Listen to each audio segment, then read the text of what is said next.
there is a time to help and there is a time to step back. May mga tinutulungan po tayo over and over again only to realize they never truly changing. The truth is that everyone is meant to be helped. Yes, tayo po ay sanay tumulong sa mga nangangailangan. Tayo pong mga Kristiyano ay may heart po na tumulong. Pero may mga uri po ng tao na hindi mo matutulungan o mahirap tulungan. Ang Diyos ang nagbibigay po sa atin ng wisdom kung sino po yung tutulungan sa hindi. Ang Diyos po ang nagbibigay ng conviction. Ang Diyos po ang nangungusap.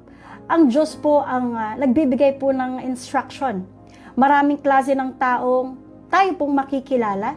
Marami po tayong mamimit at may encounter. May mga taong madaling tulungan at alagaan. Pero marami din pong mga taong mahirap tulungan. May mga taong mahirap kausapin at mahirap pong ilapit po sa Diyos. At ang Bible po ay may tinuturo po sa mga klase po ng taong hindi po dapat nating tulungan. Ang topic po natin ngayon ay yung 7 types of people you must not help. Bago po natin pag-aralan yung number 7, tayo po ay magkakaroon po ng review sa mga tinuro po ng ating mga pastors. Number 1, yung unrepentant. Don't help someone to refuse to change. Sa Proverbs 26 verse 11, as a dog returns to its vomit, so a fool repeats his foolishness. Tinuro nga po ni Pastora Mean na this kind of people who refuses to acknowledge their wrongdoings, feel remorse, turn away from their wicked ways and their sins upang bigyan diin ang pagkasuklam ng Diyos sa ganitong kasalanan. Minsan kailangan mong mag-step back. Kailangan po natin umatras kung ang tao ay unrepentant. Dahil kahit gaano kaganda yung intention mo, yung tulong at yung plano po ng Diyos sa tao, naalala ko po yung time na ako po ay bumili po ng malamig na tubig sa 7-Eleven, bago po ako pumasok doon sa shop, may nakita po ako doon na nanlilimos. Meron po doon na parang taong grasa. Ngayon po, naisipan ko rin po siyang bilhan din ng malamig na tubig at i-share si Jesus Christ paglabas ko ng shop. Nung palabas na po ako, hinanap ko po siya at hinabol. Shinaran ng Word of God pero tinanggihan niya po ako. Inabot ko yung malamig na tubig sa kanya at umalis na po ako. Nakita ko po sa di kalayuan, yung malamig po na tubig na binigay ko po sa kanya ay binuhos niya at tinago yung bote. Ang isip ko, idadagdag na lang niya yung plastic bottle doon sa pagbebenta po niya doon sa junk shop. Inaabutan na po siya ng tulong ng Diyos, pero nasa tao po ang desisyon. Amen po. Yung number 2, manipulative. Some people don't want help, they want control. Pangalawang klase po ng tao na hindi mo dapat tulungan, yung mga taong manipulative. Ang mga taong ito ay ginagamit ang salita, yung emotion, sitwasyon para makuha lang nila yung attention mo, para makuha nila yung gusto nila. Amen? Kahit may nasaktan o maloko na tao, hindi sila humihingi ng tulong para gumaling. Naghahanap sila ng tao na kaya nilang kontrolin. May makikita kang palatandaan na gumagamit po sila ng guilt tripping. Ginagawa ka na lang selfish o masama kung hindi na nila makuha yung gusto nila. Tinuro po ito ni Pastor Mean para mapasunod kanila, makontrol kanila, ang purpose nila para ma-lessen ang resistance mo at magawa nila ang gusto nilang ipagawa sa'yo. Andun ang gaslighting, no? Pinapaisip kanila ng mali ang paningin mo. Ito yung mga taong magaling magmanipula ng isip. It is a form of psychological abuse where someone manipulates another person, causing them to question their own sanity, memory, and judgment. Binabaliktad po nila yung kwento para mapagbintangan yung ibang tao. Laging ini-invalidate ang nararamdaman ng iba. Ang mga gaslighter ay ayaw mag-take ng accountability for their own words and actions. Playing victim, sila yung api. Sila yung inaabuso, sila isip nila na sila ay naaaragabyado, sila yung ginawan ng mali, kahit sila naman yung mali. Pa-victim sila, yung kawawa sa paningin nila, sila yung kawawa sa paningin nila. Sila yung api. Ito ay yung mga klase ng tao na manipulative. Transactional love or conditional kindness, mabait lang sila pag may kailangan. Pag nakuha na nila yung gusto nila, bigla na lang sila magbabago. These are kinds of people making you doubt your worth. Ang katotohanan ay babaloktutin nila, i-diminish nila ang damdamin mo, meaning imbis na sila ay mawin mo sa Diyos, ikaw ang iwiwin nila, i-brainwash nila. Ito yung mga taong mapapaisip sa'yo na maging questionable ang worth mo. Ginagawa nila ito para makontrol ka nila. Ito yung mga palatandaan ng manipulative people. Number 3, the divisive. God won't bless what divides His people. In Titus chapter 3, verse 10, to warn a person who caused division 2 times, and if they persist to have nothing to do with them or reject them. Sabi po nga ni Pastor Yen, ito yung mga taong nagdudulot ng pagkakampi-kampi, pagkakabahagi, sila yung nagdadala ng conflict, sila yung nagdadala ng issue, at yung pagkawatak-watak ng simbahan. Instead na tayo ay mag-unite, sila ang magkikreate ng chismis, inggit, galit sa kapwa po nila. Ito ay seryosong kasalanan, sabi po ng Panginoon in Galatians chapter 5, verse 19. This is considered as works of the flesh that goes against the unity God desires for believers. Yung mga nagkukos ng strife, nagkukos ng away, nagkukos ng gulo, instead magkaroon ng isang puso, isang goal, isang spirito sa ating Diyos, itong mga taong ito ang magkukos ng division para masira ang layunin natin sa Diyos. Chismoso, chismosa, sinungaling, drama magnets, magaling gumawa ng eksena, pinapalala nila yung sitwasyon, pinapakomplikado po nila yung sitwasyon. Backstabbers, ang goal nila ay pabagsakin yung tao at yung organisasyon. Check po natin yung mga ganitong espiritu. Baka hindi po tayo aware na tayo na pala ay nakakasira po sa ating organisasyon. Kailangan po ma-acknowledge ito dahil kung ito po ay pilit mong ibabaliwala, ikaw pala ay nagkukos ng division sa inyong simbahan. Titus chapter 3 verse 10 sa Tagalog version, pagsabihan mo ng 2 beses ang taong sumisira sa inyong pagkakaisa. Ngunit, kung pagkatapos mo siyang pagsabihan ng 2 beses ay ayaw pa rin niyang makinig, iwasan mo na siya. Stay away. Protect the unity of your family, ministry, and relationships. Divisive people. Tahimik pinsan, minsan sweet, minsan concern, pero sila pala yung cause ng pagsisira ng samahan. Sila pala yung magiging cause ng pagsisira sa pamilya ng simbahan. Katulad ng mga anay, hindi sila maingay, tahimik silang naninira ng bahay. Pag may anay, hihina ang pundasyon ng bahay mo. Kahit bagong pintura, bagong renovation yung bahay mo, bagong pest control, kung hindi makikita yung pinaka-source o yung king at yung queen, termite, ito ay magpupudos pa ng maraming anak. Ang bahay mo ay unti-unting mabubulok, unti-unting masisira, unti-unti pong mauubos, unti-unti pong babagsak. Ito yung mga tinaguriang silent killer. Tahimik lang pero sila ang dahilan ng pagka-damage ng tahanan mo. Katulad ditong divisive people, sila ang magiging cause o magiging root ng pagkasira ng relasyon, ng pamilya, ng simbahan at magandang pundasyon mo kay Jesus. Kaya wag po tayong magpakontrol sa mga taong ganito, maging matalino. Sabi nga po ni Kuya Kim, maging mapanuri, maging mapagmatyag, maging mapangahas. Number 4, the drainer. Some people don't want to grow. Sabi nga po ni Pastor Yen, marami pong ganitong uri ng tao kahit saang relihiyon. They just want to change, but they are not willing. They just want to change, pero hanggang gusto na lang. Pinapanalangin mo na sila, pinapakinggan mo sila, magbibigay ka ng oras sa kanila, you carry their weight for them, pero walang nagbabago sa kanila. Ayaw nilang ng pagbabago. Ayaw nila ng transformation. Sabi nga po, doing nothing doesn't change your current situation. Walang pagbabago kung wala kang gagawing bago. Amen po ba? You cannot expect a different result by doing the same thing. Amen po. Kaya kung hanggang gusto mo lang at hindi ka willing, walang mangyayari sa'yo. Hanggat hindi mo iniiba ang sistema mo.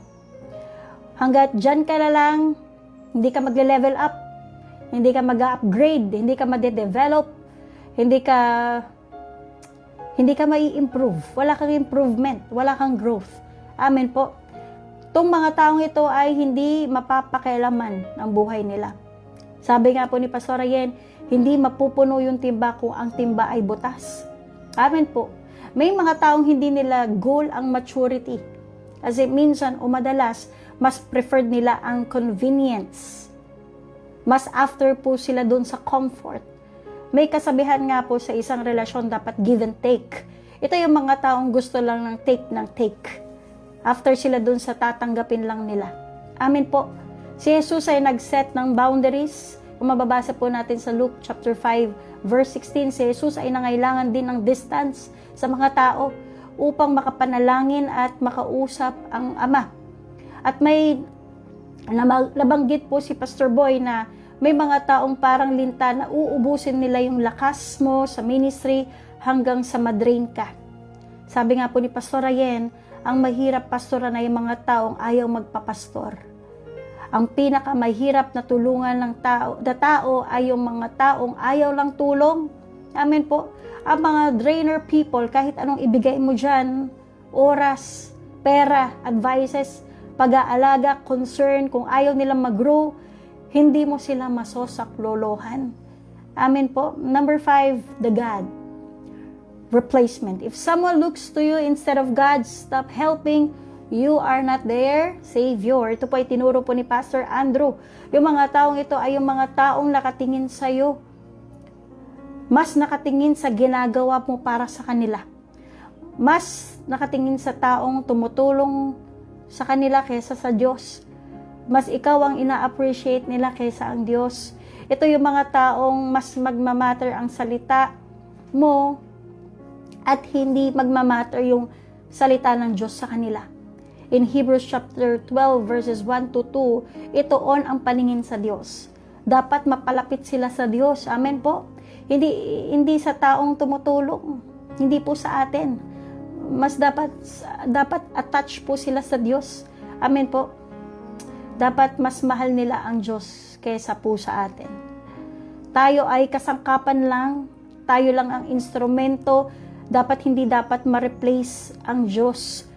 Ginagawa ng isang tungkulin niya at tinanggap niya sa Panginoon. Tayo lang po ay ginagawa yung tungkulin po natin para po sa Panginoon. In 1 Corinthians chapter 3 verses 4 to 9, ako ang nagtanim, si Apollos ang nagdilig, pero ang Diyos ang nagpatubo at nagpalago. Hindi ang nagtanim ni nagdilig ang mahalaga po, kundi ang Diyos na nagpapatubo at nagpapalago. Gawin lang po natin yung part natin as a steward. Amen po. And God will do the rest.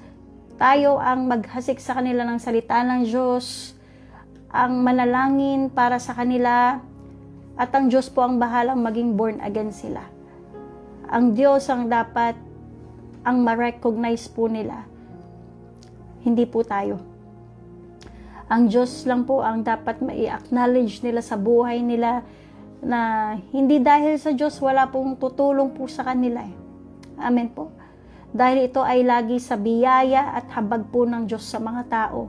At tayo pong mga lingkod ng Diyos, dahil tayo po ay sumusunod sa Panginoon, tayo ay nagpapatuloy sa Panginoon, tayo ang sinisend na mercy ng Diyos para po sa kanila. Tayong mga tumutulong sa tao, ingatan natin na hindi sa atin mapamahal ng todo ang mga tao sa atin, kundi mas mahalin nila ang Diyos. Dahil po tayo ay katiwala lang po ng Diyos sa kanila, dapat mas mailapit natin sila sa Diyos kaysa maging close po sa atin. Amen po. In Acts chapter 4 verse 12, kay Jesus lamang matatagpuan ng kaligtasan sapagkat sa silong ng langit ang kanyang pangalan lamang ang ibinigay ng Diyos sa ikaliligtas po ng tao. Ang tao ay hindi kayang iligtas ang kapwa niya tao. Dahil pare-pareho po tayong tao, pare-pareho po tayong limitado, pare-pareho po tayong may kailangan sa Diyos. In John chapter 14 verse 6, Jesus is the way, the truth, and the life. No one comes to the Father except through me. Si Jesus lang ang daan, katotohanan at ang buhay, at walang makakaparoon sa Ama kundi sa pamamagitan niya. Ang Panginoong Jesus lang po, and there's no other way. Amen po. Number 6, the willfully disobedient is to still choose rebellion. Don't partner with it. Tinuro rin po ito ni Pastor Andrew. Ito yung uri ng tao na mas kinakampihan ay ang hindi pagsunod o yung disobedience. Naalala ko yung sinabi po ni Pastor Boy, ang atheist ay hindi lang yung mga taong hindi naniniwala sa Diyos. Bagkus yung mga taong nasa loob mismo ng simbahan na alam na nila ang kalooban ng Diyos, ang salita po ng Diyos, yet hindi nila ito sinusunod. Hindi nila tanggap ang salita ng Diyos. Ito yung taong hindi matulungan. Ito yung mga taong mahirap tulungan. Ito yung mga tao na mas marami pang alam kesa sa atin. Mas marunong pa kesa sa atin. Ito yung mga taong nagre-refuse sa salita po ng Diyos. Yung taong tinutulungan mo ay mas marami pang alam sa'yo. Dahil mahirap tulungan ng taong mas magaling pa sa'yo. Amen po. Hindi na nila kailangan ng tulong mo, ang kailangan nila open rebuke. Amen po. Ito yung mga tao na pinipili nila na mag-disobey sa Panginoon. In 2 Thessalonians chapter 3, verse 14, take special note of anyone who does not obey our instruction in this letter. Do not associate with them in order that they may feel ashamed. May instruction na po sa atin na wag po tayong makisama, wag tayong makiisa, wag po tayong makiayon. Dahil ang empleyadong hindi nasunod sa rules ng kumpanya, from what I know mga kapatid, ito ay subject for termination. At kung makikiisa po tayo sa mga empleyadong ito, tayo ay madadamay, tayo po ay maisasali sa termination po ng Diyos. Huwag po nating hayaan ang Diyos ang mag-alis po sa atin sa ministry na pinagkatiwala po sa atin ng Panginoon. At yung number 7, ito po yung pag-aaralan po natin this afternoon, yung the assignment blocker. Some people aren't part of your calling. They're a distraction from it. Genesis chapter 12. It refers to anything that completely stops us, prevents us, or let us slows down progress in our ministry. Ang mga klase ng taong ganito po ay maghihila po sa atin pababa. Amen po. Upang hindi natin magawa ang kalooban po ng Diyos sa buhay po natin, sila yung magiging distraction sa'yo. Upang hindi natin magawa ang divine purpose ng Diyos po sa buhay po natin. Ang mga klase po ng taong ganito ang magbibigay sa atin ng takot, magpatuloy, magduda sa Diyos, magkaroon ng confusion, mag-create ng galit o maling emosyon sa atin upang mapabagal o madelay po tayo sa takbuhin na pinapagawa po sa atin ng Panginoon. Maaaring hindi tayo aware sa mga busy schedules po natin, sa meetings, sa projects, sa entertainment, leisures, maging sa LCM. Maaaring yung mga bagay na nagda-divert po sa atin sa atensyon at priorities na makaapekto sa calling sa atin ng Panginoon. Kung babasahin po natin yung Genesis chapter 12, nakatulad po ni Abraham, kahit 75 years old na po siya, na andun pa rin yung willingness niya. Andun pa rin po yung gusto niyang sumunod sa kalooban po ng Panginoon, kahit hindi niya alam kung saan po siya pupunta. Andun lagi ang pagtitiwala, ang pananampalataya at ang pagsunod po ni Abraham. Hindi naging rason o balakid ang edad niya. Hindi siya nagstay sa comfort zone ng buhay po niya. Hindi siya nagdalawang isip na gawin ang pinapagawa ng Diyos sa buhay niya. At ang pangako po ng Diyos, gagawin kong isang tanyag na bansa ang lahi mo, pagpapalain ka, pagpapalain ko ang nagmamagandang loob sa iyo, pero isusumpa ko ang mga susumpa sa iyo. Pero sa pamamagitan mo, pagpapalain ko lahat ng tao sa mundo. Si Abram ay may espesyal na paningin ng Diyos. Ang dahilan sa pagiging espesyal ni Abraham ay ang kanyang pagiging masunurin sa Diyos at walang pag-aalinlangan. Na kahit ang sarili po niyang anak, ang kaisa-isa niyang anak na si Isaac kay Sarah, ay kaya po niyang isacrifice at ihandog po sa Panginoon. Dahil dito, tinagurian po siyang Father of Faith, Ama ng mga tapat. Isaiah chapter 1 verse 19 says, "If you are willing and obedient, you will eat the best of the land. If you are just obedient and not willing, you will not still eat the best of the land." Dahil maaaring ikaw ay sumusunod sa Diyos pero madami kang complaints. Amen? Maaaring ikaw ay sumusunod sa Diyos pero ikaw ay nagdadabog. In order to eat the best of the land, we must be both willing and obedient. Dito na po nagtatapos ang ating Bible study. Tayo po ay manalangin. Hallelujah. Lord, yes, O God, Ama, sa pangalan ng Panginoong Jesus, Lord, maraming salamat, O Diyos, sa tinuturo mo sa hapon po na ito sa amin. Lord, dalangin namin, Ama, na turuan mo pa kami, Panginoon, na maging willing and obedient, Panginoon, na katulad po ng Abraham, Panginoon, na malaman namin, O Diyos, yung plano mo, Panginoon, ang kalooban mo sa buhay po namin, at manatili ang pananampalataya at pagtitiwala at ang pagsunod sa puso namin towards you. Salamat, Panginoon, sa hapon na ito. Pinupuri ka namin. Sa iyo po ang kapurihan, sa dakilang pangalan ng aming Panginoong Jesus. Lahat po tayo ay magsabi ng Amen. Magandang hapon po and God bless po.